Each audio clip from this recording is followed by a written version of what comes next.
Raghuvaran BTech మూవీలో ఉన్న cycle ని హీరో ధనుష్ నడిపితే ఇక్కడ మాత్రం ఈ తాత నడుపుతున్నాడు. ఇక బ్యాక్ టు అందరి వీడియో. ఈ రోజు మ్యాటర్ ఏంటంటే మా విలేజ్ లో బైక్ లాంటి సైకిల్ ఉంది. ఒక మాటలో చెప్పాలంటే ఎలక్ట్రిక్ సైకిల్ అనుకోవచ్చు. మనం నైస్ గా ఫస్ట్ ఈ సైకిల్ చూసినప్పుడే చిన్నపిల్లగాడు స్కూల్ కి వేసుకుపోతారు అనుకుంటున్నాం. కానీ ఇక్కడ అలా కాదు. మా తాత డైలీ మా వీధి సందుల్లో హీరో లాగా వేసుకొని వస్తాడు ఈ సైకిల్ ని. అట్లుంటది మనతో. డైలీ తాత చిన్న చిన్న వర్క్స్ ఈ సైకిల్ మీద వెళ్లే చేసుకుంటారు. చాలా రోజుల నుంచి సైకిల్ నడపాలని ఉంది. కానీ ఫైనల్ గా ఈ రోజు అయితే నడుపుతున్నా. ఇలా ఉంటది. పరుగుగల్లోడు 10 మందిలో దురద పెడుతుందని పాయింట్ ఇప్పిండంట. అలా ఉంది నాది. నా కంట్లో ఏది పడ్డా సరే అది వాడేదాకా ఇచ్చి పెట్టాను.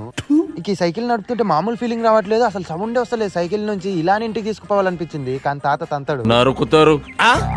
ఇక ఇందులో ఉన్న ఫీచర్స్ గురించి చూసుకుంటే ఒక లైట్ ఆన్ ఆఫ్, హారన్ కొడుకుంది. ఇదైతే బ్యాటరీ ఫుల్ చార్జ్ పెడితే 30 కిలోమీటర్స్ అవుతుంది. ఇక దీని ప్రైస్ గురించి మాట్లాడుకుంటే 33,000 అన్నాడు. 33,000 అయితే వర్తే చాలా. దీని బ్యాటరీస్ కూడా మనకి ఏం ప్రాబ్లం లేకుండా కాల కింద అయితే పెట్టారు. ఫుల్ చార్జ్ చేస్తే ఒక 30 కిలోమీటర్లు వెళ్తుందంట. ఇక ఈ సైకిల్ గురించి, ఈ సైకిల్ నడిపే మన హీరో తాత గురించి మీరేమైనా చెప్పాలనుకుంటే కామెంట్ చేయండి. అలాగే ఈ వీడియో నచ్చినట్టయితే లైక్ చేసి ఫాలో, సబ్స్క్రైబ్ మాత్రం అస్సలు మర్చిపోయండి. ఉంటా మరి. Love you, bye.